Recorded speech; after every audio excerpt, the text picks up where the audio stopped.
What's up? It is King Green here with my guy, Screwface. We did a one-on-one a while back, right after we did an episode with Toure, and I decided like we need to talk. We need to know what Screwface thinks about everything 2025. Let's I go. told him, so I told him let's talk about it, but let's talk about it from like now all the way back and see what we could remember because it's been a crazy year. I mean, they say hip hop died again. Hip hop was off the charts, therefore it's dead. But we're gonna get to all that, right? Yeah. The first thing I want to know, you let me hear about this is probably some gossip shit, but you let me know about it. The top 5 thing with Drake. I don't even know. I saw a clip you sent to me, but I don't know what's going on with that. What happened there?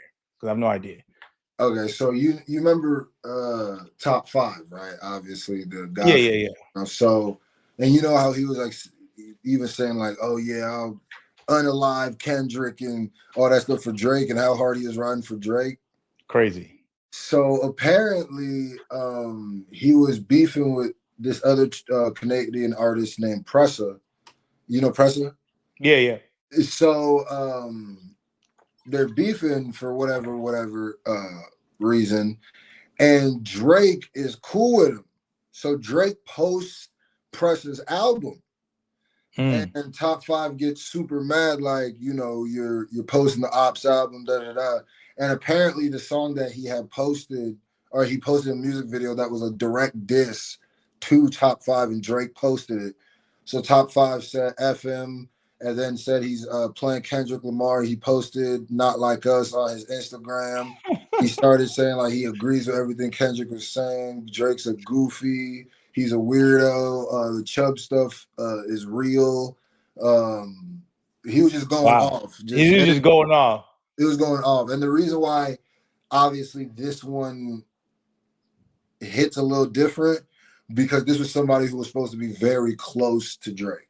Like, yeah, that's how they played it anyway. So that's how we heard it from, like, I guess his mouth, those clips that we saw and all that. But Drake would pop up with him too when he wanted a little street credibility. When he popped up to him at the game, like I think they went to some sort of game together, and every now and then, like I think it was a 2-way streak of using each other. I think Drake needed that little credibility, I guess, that top 5 gave him, and he used it. And top 5 clearly needed everything else that comes with being affiliated with Drake. So yeah, that's how the industry be like, right? People be using each other, and that's how shit moves. It's like people be using each other, and then you not knowing who that person is truly is where the shit could get crazy. And that's why you gotta watch where it is. It's like you communicate with people. You same thing with the creative and content space. You make content with people, but like niggas don't know what niggas is doing now. We got no damn clue.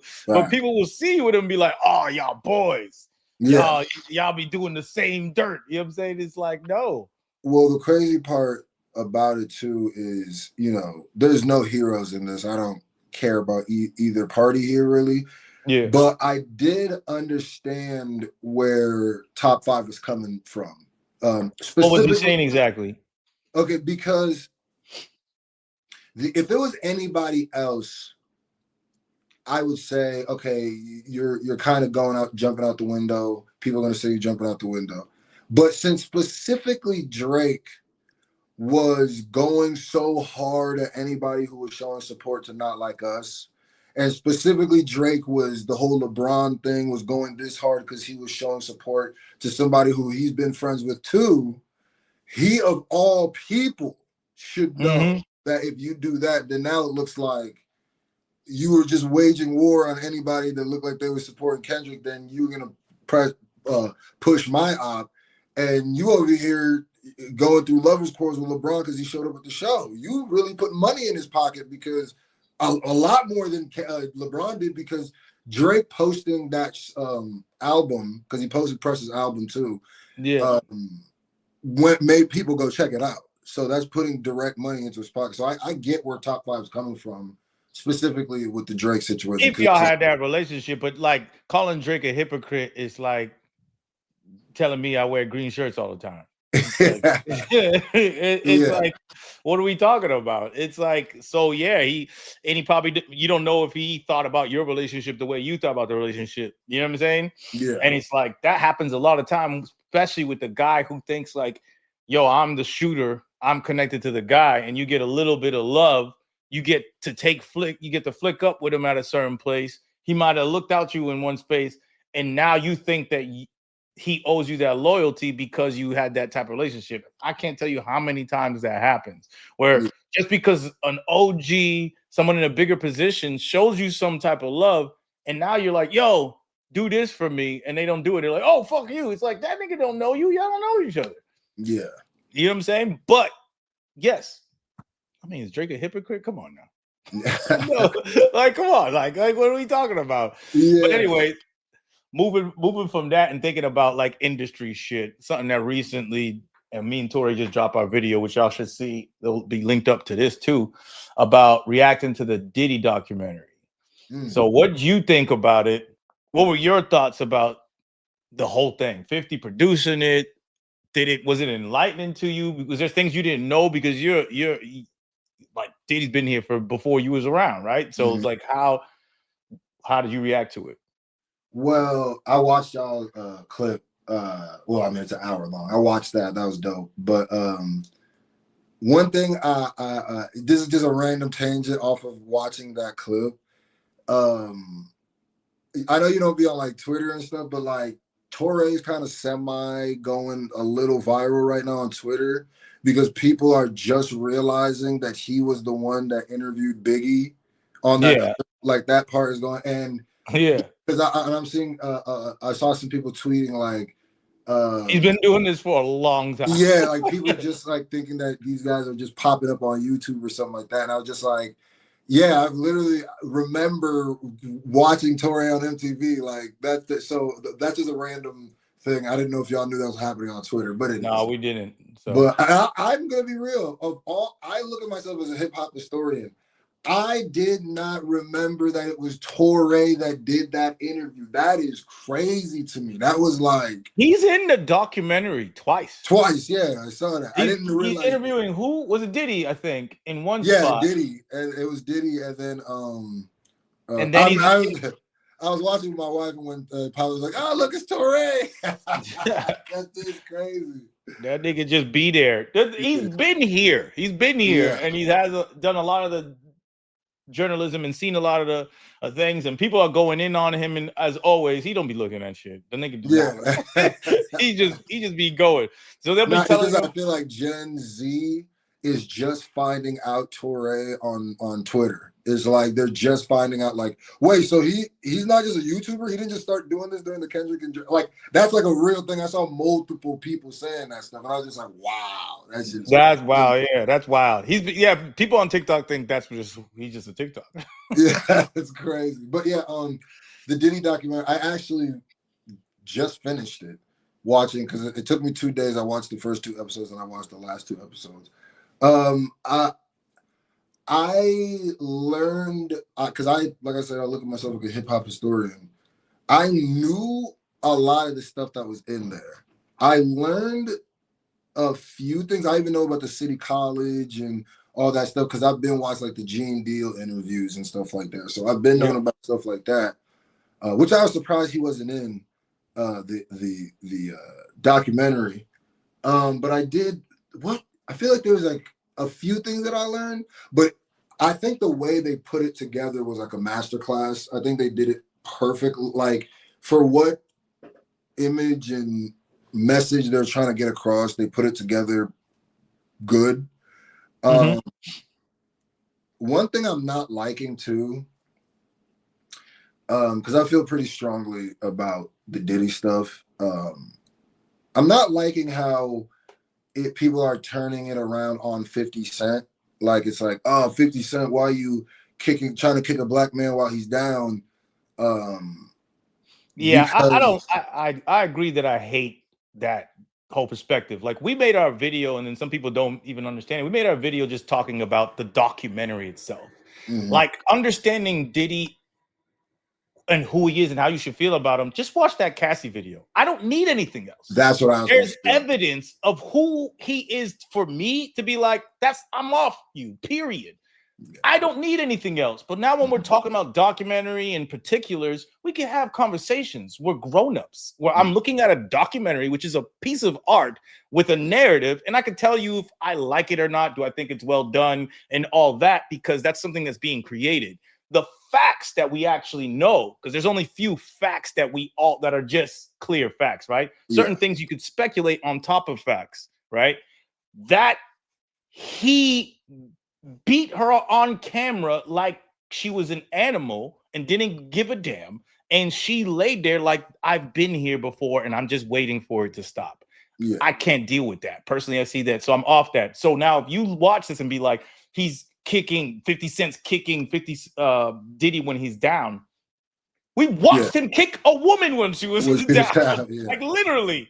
So I don't deal with any of that. I don't deal with any of that. As far as like what the law says and what he's done and the accusations, if it's not a fact, it's not a fact. I'm not going to argue with people on the internet about things that are not facts. Well, without evidence. The thing about me, just in particular, and I'm not even going to get into it. I know. I know. And there's more facts than that. But I was just like I know that stuff that. There's a lot of stuff about that stuff that's true. I'm just say like that. Like there's a lot of stuff about that stuff that is true, of stuff that people I just put it like that, where I know, like it's just there's things that are true. Yeah. But you see how you're talking about it right now?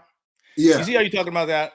This is something that we're gonna tell the audience too. There are things that so many people know within the industry, but then doesn't come to light. Because of whether relationships, they don't want to put themselves into it, how hip hop works anyway, and the idea of snitching, not snitching, getting information in confidence. And that's how things like this kind of happen, where people wondering. Mine is more like, because I'm not even with that stuff. Mine is more just like.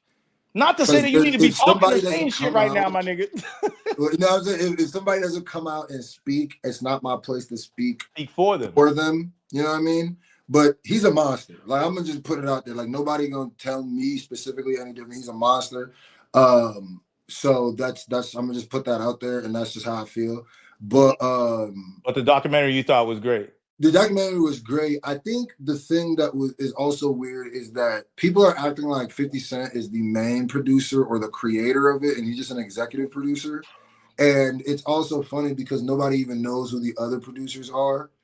And when you made it the 50 Cent like the face of the promotional vehicle, now it's bringing up conversations that I realized it was like, man, we never have these conversations when it's other documentaries made by maybe white people who create a documentary on somebody as a company, and nobody cares who creates it. Nobody is saying like, oh, they're trying to kick. But when you put 50 Cent's face on it, yeah, there's a profile that's attached to 50 Cent that doesn't exist with freaking what Christopher Nolan producing something. Well, actually, Christopher Nolan's pretty big, but somebody just throwing out a producer, Jack Rosenfield. It was like, we don't know that guy. You know what I'm saying? But I think it's also interesting how I feel like it's just easier to attack when a blackface is attached to it regardless, because I just feel like even if it's like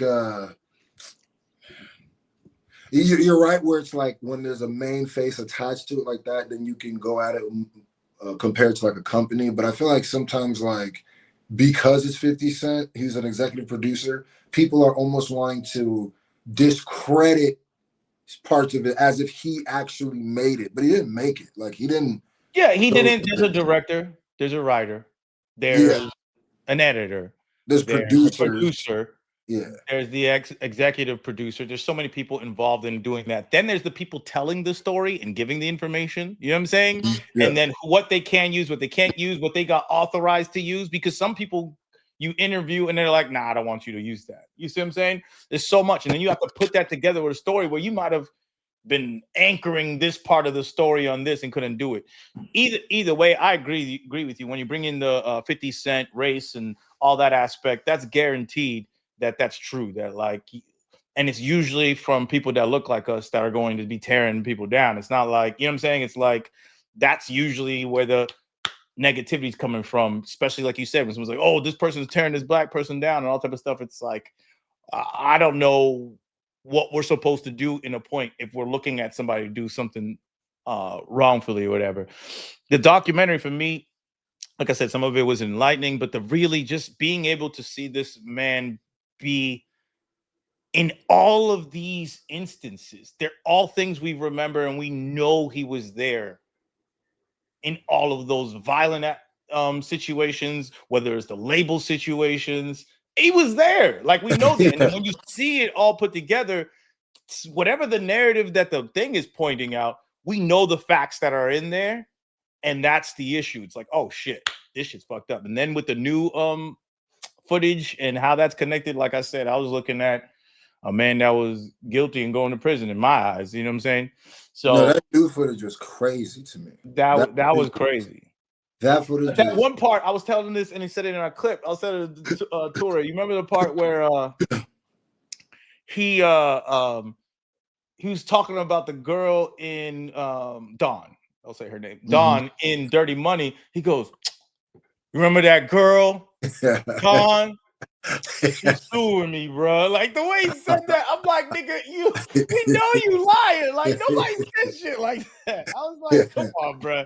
I was like, this is bad. This is yeah. bad. Now when they're like strategizing behind the scenes of how to make them look crazy, I was just like, yo, this nigga wild, bro. Oh, wild. This nigga wild. When they told him to turn off the camera or whatever, like you Oh, shouldn't be recording. when they were when him and his lawyer were talking, and they said turn off the camera. Yeah, but no, I'm talking about even the part in the hotel when he was walking, and they were like, yeah, make sure to go and find every interview where she says something good about me. Make sure to go find every. Oh yeah, like, put everything and make a clip. Yeah, I'm like, that's not how that worked, bro. Like, people be doing that though. You make he's like, I'm gonna get back on top with these TikTok edits. I'm gonna get back on top. People gonna be. I'm gonna get back on top. To even film that is crazy.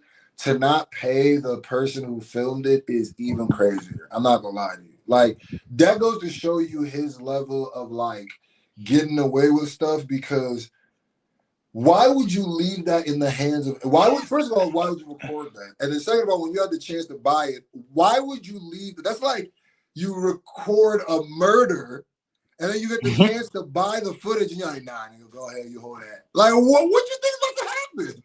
Wild. To the highest bidder it goes. That whole shit is just wild. But in general, I enjoyed watching it. You know, I didn't like that last as a piece of episode 4 was not good. I didn't like the jurors. I didn't like the jurors. Yeah, and the way they dragged it out, I feel like it was the pace of everything was good. 1, 2, 3, like it was a pace, and I was watching it easy. Before I was like, I'm just watching long, drawn out like scenes and stuff and things like that. And I feel like they were just dealing with the footage they got to make the last point that they wanted to do about Lil Rod and all. But yeah, that was the doc.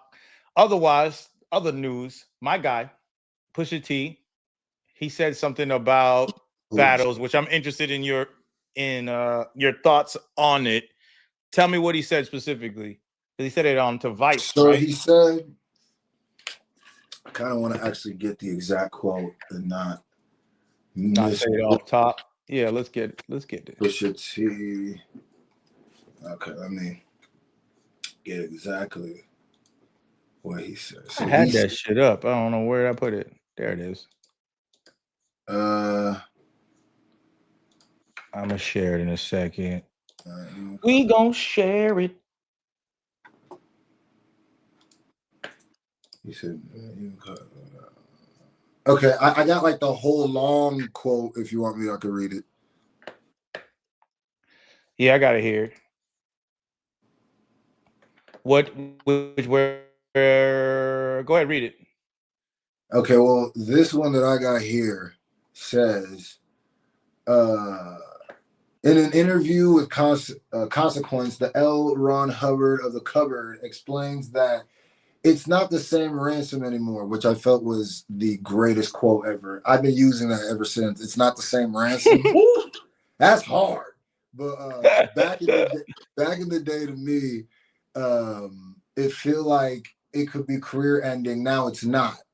When he's talking about diss tracks, it Districts. doesn't hold as much weight. You still get another shot at it. It seems like now that's like the quick quote, but he goes on if you want me to read the rest of it. But that's the main crust of the conversation is when he said that back in the day he felt like diss tracks were career ending. Now he feels it doesn't hold as much weight. It seems like you get another shot. Yeah, and basically he was talking about he didn't want to be around many people anymore. Didn't want to delve into diss tracks as much because he Yeah, right feels here like says I've kind of been through the chapter and I'm over it. I'm somewhere right now where I don't even want to make music with other people. Nevertheless, anybody else in my music or be the focus of my music. What we're doing right here, the clips, to me is so next level. I feel like the taste level is above everything else. So he's like we are the clips. We are in our bag. So it's like I don't want to muddy up the waters with that. Tell me your opinion on that, because obviously I have plenty. oh, I think you should say yours first because mine is Okay, kind of my opinion is two things.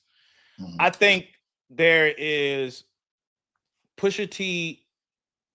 There is, when it comes to diss tracks, that used to only end careers because that was the only medium and place where people would get that discourse and information about somebody. So and you had power. If you had more power in the actual building, you could blackball people, or people would be siding with you even without blackballing.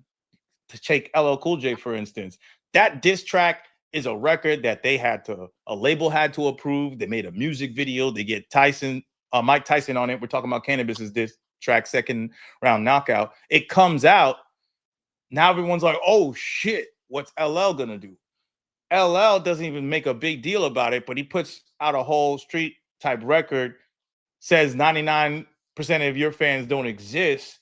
Everybody thinks that Cannabis is done off of that line, but also people don't want to rock with Cannabis because he doesn't have the same juice that LL has. You know what I'm saying?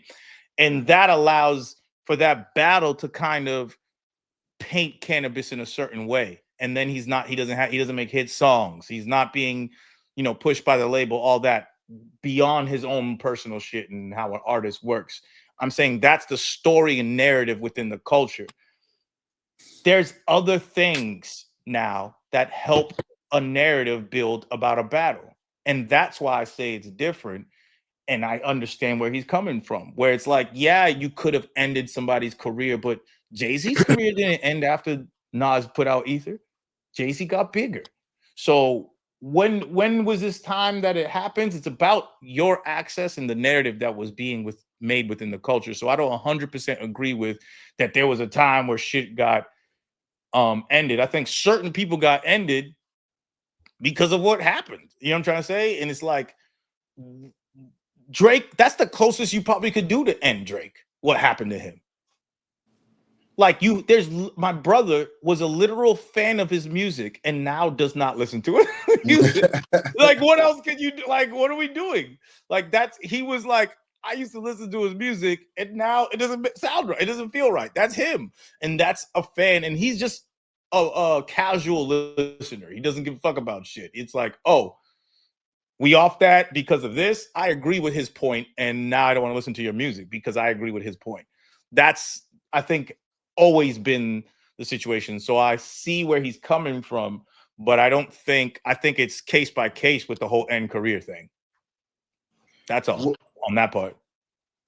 I kind of feel the same way with it. I did a video about it, and I'm this is right up my lane of stuff. I even said in my video, I was like, man, I would love to debate this with somebody. I even said, y'all, I was like, man, any of my hip hop friends who want to tell, because I wanted to speak on this, but you basically kind of said what I said, but like, I think like I obviously I love Push and is King Push and he's fire, one of my favorites. But this is some BS to me. Like because how's this a BS? because when we do this thing with recency bias, where people think recency bias is this is also recency bias, where we always think the time we're in is always the worst of the best of the da, da, da, da. That's what we always do because that's just how we are with human beings. If you ask your parents, they were saying the exact same stuff about their time that we were saying. Their grandparents were saying the exact same stuff. But the thing that you said that I kind of extrapolated more on was that, because I said in my video, name one person whose career was ended. And not only that, because he said, now it seems like you get another shot. Not only that, who didn't get at least another shot after a diss track? And when I put that on Twitter, people said cannabis, like you said cannabis. I feel like I don't even agree with that one because Wow. cannabis didn't really have a career before 5, 4, 3, 2, 1 like that. He had like an underground. He was getting there. He was bubbling. That was like his moment. Like he But was. what's that got to do with him? He put out a second round knockout as a first single, doing well, got all this attention, sold a couple records. I think he may have went gold back then, and then he was gone. Because to me, a career is more than maybe just second round knockout. Because if his biggest moment and basically only moment is the battle, then I wouldn't necessarily say LL Cool J ended his career or that battle ended his career. I just felt like it definitely took a big blow because he's going against like who was one of the biggest rappers at the time, and he's essentially like a up and coming new guy. So it hurt with that and the blackballing of the stuff when people are doing that, which is probably takes more of the what's it called? To me, Nigga, it that takes shit ended his career. What do we mean by career? Because we're talking about hip hop, right? We're not talking about you being able to make records or business and music industry, are we? Or are we talking about your perception of your career in hip hop's? well, that's what I'm saying, speaking to what because he said it feels like it could be career ending. Now it doesn't hold as much weight. You still get another shot. Cannabis, I feel like if he would have dropped a hot song after that, maybe it would have done something for him. But since he hasn't dropped I mean, not a hot because that's subjective, but I mean like a hit. Since he didn't have a hit before that, I don't know if it was necessarily that made it that he couldn't get another shot, or that it was because it was cannabis and he wasn't really gonna get much bigger than he was at that moment of 5, 4, 3, 2, 1. Maybe he would have got bigger. I think the context, what Pusha T saying in career ending, because anybody could put out a record, man. So you could continue going.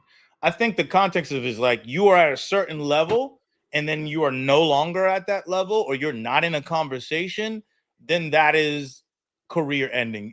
From my perspective, you being in from a perception, not that you literally can't make a song again. So if it's no, it's not. I'm not saying that you literally can't make a song again. I'm saying that you never have another like moment. He said another like you still get another shot. Like you're not looked at as like a valuable in the market of whether it's the culture, whether it's the what's it called, the industry. I just think when he's saying that, I don't think that was, and even if you can see that cannabis was the one time, that's not enough for it to be the rule.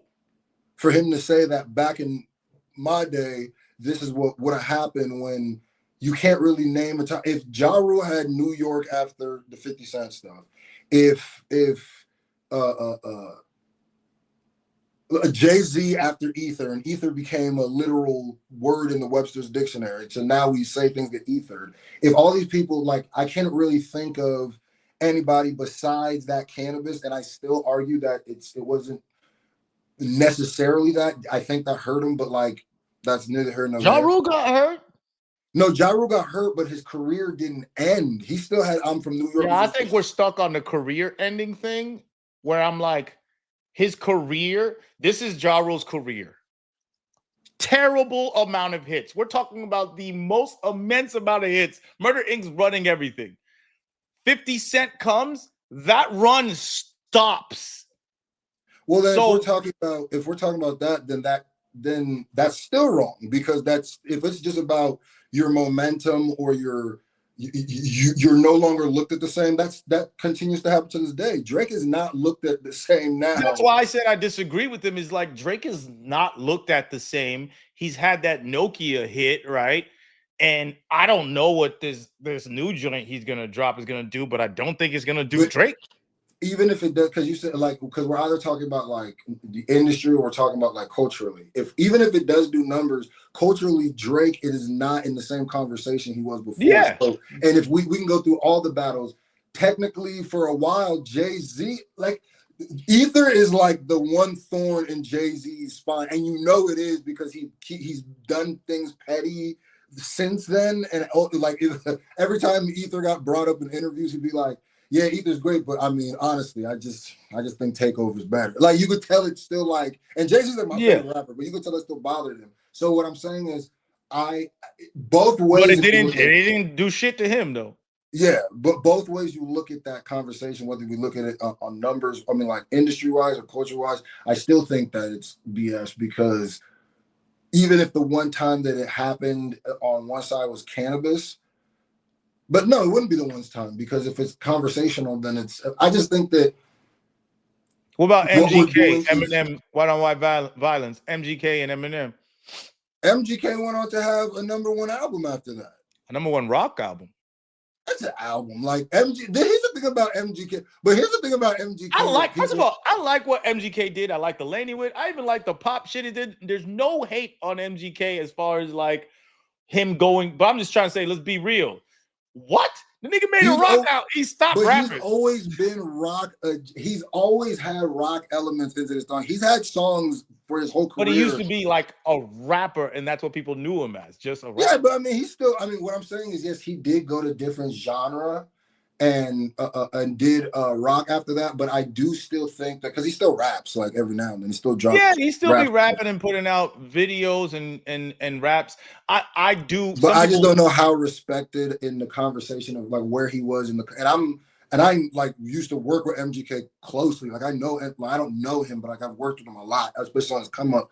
I don't know what conversation he was in hip hop that changed. It wasn't. I don't feel like before that people were like, "That's." I think like if you go to like a random person and be like, "And do you know MGK?" And you're like, "Oh yeah," like a random hip hop, just MGK. Oh, that's the guy that lost to Eminem that makes all those rock records now. If they know about the rock records, you know what I'm saying? I think if you're a music lover, you know about the rock records. But if you are just on some hip hop shit, you're like, oh, Eminem battled that nigga. That's kind of like. But I think it's harder to argue with MGK because I don't know what ended for him really. Oh no. First of all, let's do this. I agree with this whole ending thing. Doesn't make any sense to me, and I think the context was more so of like you are actually doing to somebody's career. Like they're either not making money or they're not in this hip hop space anymore. They lose a bit of credibility in this hip hop space, so people are not buying it the same. I think that's true up into this day, like what you said. So I think it's true up into this day. It just looks different. Certain things, like if you're not actually selling records, how you can't stop someone from buying the records. People are not actually selling records. People pay for Spotify, $15 a month, and they could go anywhere and stream something.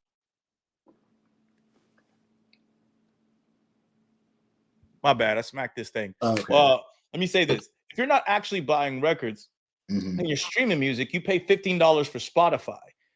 That has access to all the music in the world. So when you're playing a playlist and you're at the gym or you're at a party or you're cleaning your house and Drake comes on or Ja Rule comes on or Cannabis comes on whatever playlist that you have, that you just letting shit play. That's the system of Spotify that's making sure these shits get played. You know what I'm saying? And that's what I mean about people looking at Drake's numbers. Like I saw a stupid thing where a guy goes, I seen everybody's top 5 on their Spotify rap. I ain't see no Kendrick, but everybody got Drake. I thought we weren't listening to Drake. I'm like, first of all, the people who listen to Drake are listening to Drake. They're listening to all his music, and they always will be. Also, if you don't see it, it's because you know niggas who listen to Drake. Because Yeah, on because my shit, that's Kendrick. Kendrick. I saw mad That's Kendrick. what I'm saying. It's people don't understand that the algorithm plays to what you desire and your interests, as well as people who have similar interests. People think that there's one internet, and that shit's crazy to me. Like No. they think that there's one thing that's happening when there's a million things happening and a million worlds happening at the same time.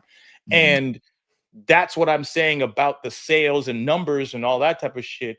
It's hard to break down somebody like Drake, where the catalog is owned by the people who own the delivery system of the music.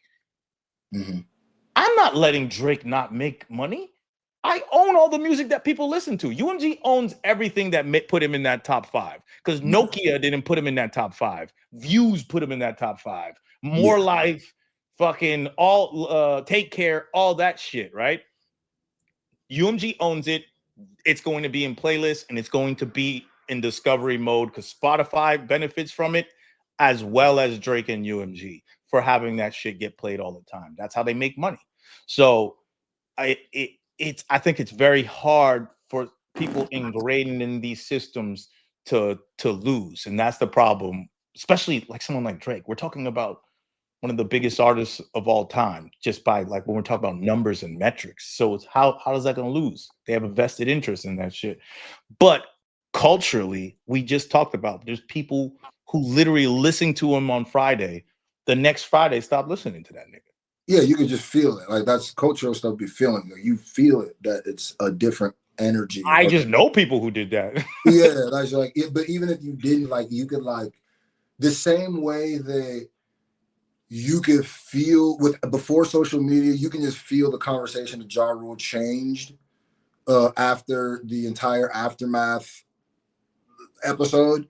Yeah. It feel like you just feel it. Like it feels like that with Drake. That's what I was just saying with Pusha T. I don't know what Pusha T is talking about or what time he's talking about, but what I think he's trying to say, what I was shooting in bed with, what I said, I think he's talking about the discourse of battle or hip hop.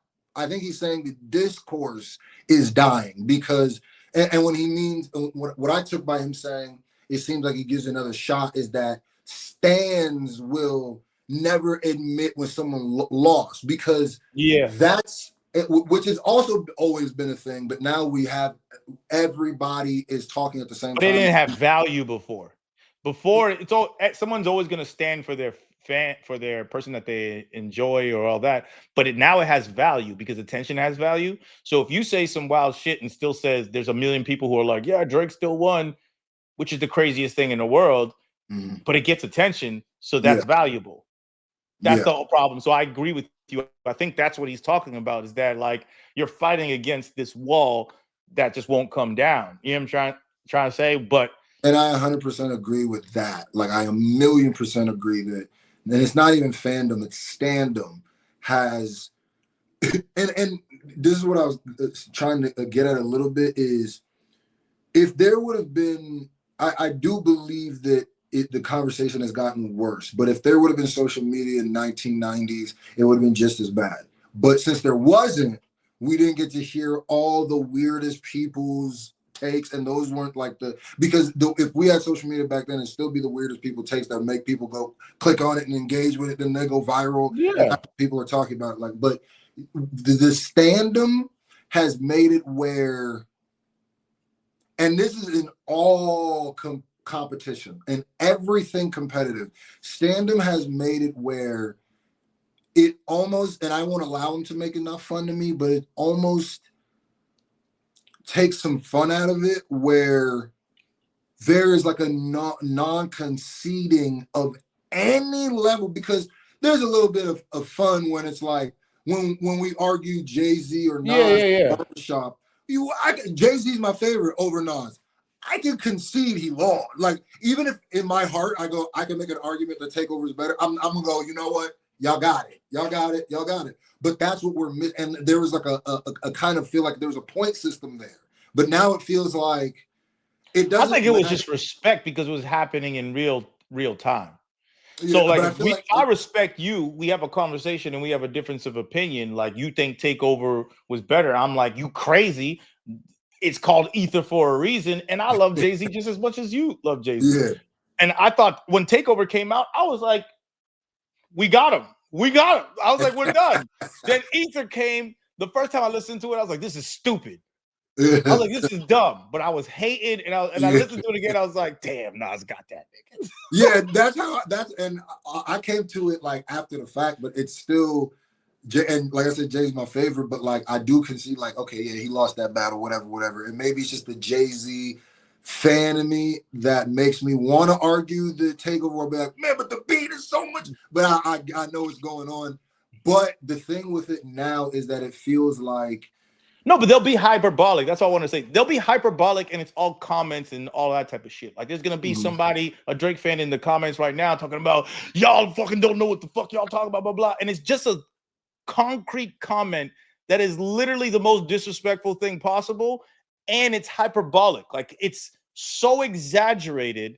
Like it goes from you don't know what you're talking about to get his dick out your mouth. You know how crazy that is? people don't Whereas don't in want person, they would never say that to both of us. they don't want to actually have hip hop conversations. And that's why I feel like stand-up, and not even just in hip hop, but it makes it where it doesn't even matter. And I learned this through the Kendrick and Drake battle at a certain part. It doesn't matter. No, actually, you know what where I really learned this, and this is gonna be crazy. It wasn't even Kendrick or Drake. That was the beginning. I started smelling it. It was the Joey Badass versus everybody thing. Yeah. I started realizing, like, oh, wait a minute. To a growing amount of people, or at least the loudest, even if they're the minority, they're the loudest voices. It doesn't matter what your favorite person says. You're just waiting for them to give you anything, and then you will take that and you will fight the rest of the battle. It's no longer let's Jay-Z battle Nas. Okay, okay, that was the. Now it's like, all right, Jay, give me something so I could beat the Nas fans. Give me anything so I could argue these things. That's what it is now. It's not even like anything. So it's like nobody cares what's even being said. I don't think anybody even I feel like cares only if you are looking at everything, like all of the comments and all that stuff, you can be wrapped up in those stan people, because culturally we all still know that Kendrick Lamar won. Like culturally, Facts. like if I go on the street and pass people who's the best rapper in the last 5 years, who are they gonna say? If I go on the No, I street understand. and ask who won the battle, if I ask my mom who won the battle, she's gonna be like Kendrick Lamar. You know what I'm saying? When I tweeted it, I even said, because I 100% agree with you, I said, this is an online thing. This is not a real life, like when you go outside. This is a strictly online thing, because somebody had quote tweeted my tweet, and it was Low. And Low, I don't know if you know, Low Truth is his name? He's like, I think he works with, damn, this isn't even, I'm not even trying to diss him. I know Low. Shout out to Low. Like I follow him. But he retweeted and said, I agree with Push. But I feel like, and I asked him, like, what parts do you agree? Like, because I want to have a back and forth. Like, what do you say? And I said, I do agree with, because it felt more like, because the people are commenting, it felt more like people were saying, like, the conversation of hip hop on social media has destroyed. And I basically, also my other thought too is like, people got to stop looking at like Twitter, especially, as a place for everything. You know what I mean? Like there used to be places where you'd be like, I don't even go on Twitter, bro.